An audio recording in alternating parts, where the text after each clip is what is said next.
chicken wild rice soup, steak and arugula sandwich, an apple, ginger hibiscus tea. Saturday, just went to Speak Italian meetup. Next week they're going to meet at a coffee place, another Panera Bread. In St. Louis we call it St. Louis Bread Company because it originated here, but everywhere else in the country they call it Panera Bread. So I'm eating at one of these today.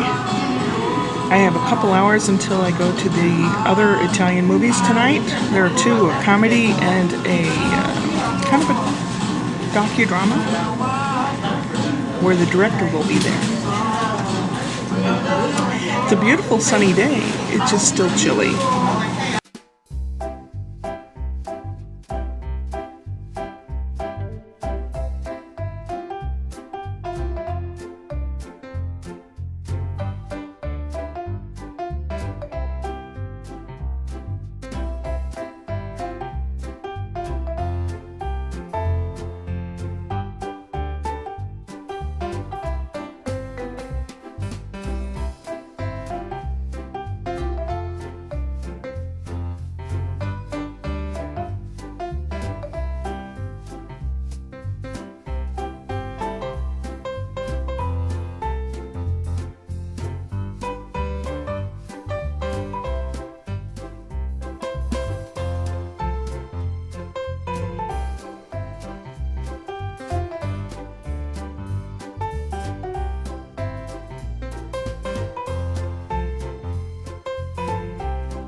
It occurred to me that that's the red thread that goes through the whole story, if you confirm that the environment in which they live and the things they deal with, that's the resin that holds them together. It's a metaphor, is it? It is. Well, in fact, it's as well that she is the metaphor, she becomes the metaphor for the choir, which is like falling apart. And choirs usually in those small communities, they are the resin of the social resin of the community. I mean, this story is partly inspired as well by the fact that my grandfather used to be a choir director in a small village in Bavaria. I'm half Italian, half German.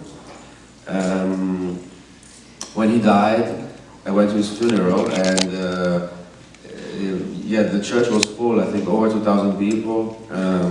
There were 3 choirs singing, 2 priests, and 2 brass bands. So I asked my uncle, who died, the president of Germany, and he told me, no, it's the director of the choir who died. He's the most important person in the village.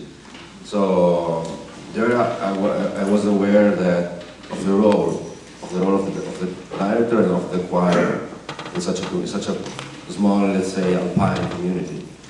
There were 2 movies. The first was Un Gatto Un Tangenziale, like a cat on the highway. It dealt with different financial classes of people,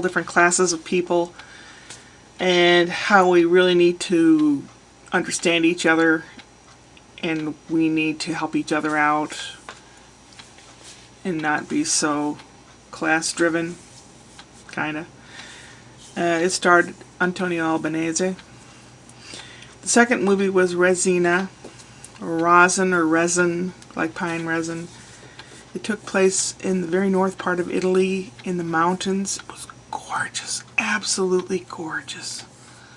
Gorgeous. And it dealt, the lady that asked the question pretty much hit it on the head. The resin, one man did wood sculptures, and the resin held those together, because the girl that played the cello, who uses resin on her bow, was holding together the men's choir, which was falling apart, as were all the hopes of this town, since climate change has really hurt the area.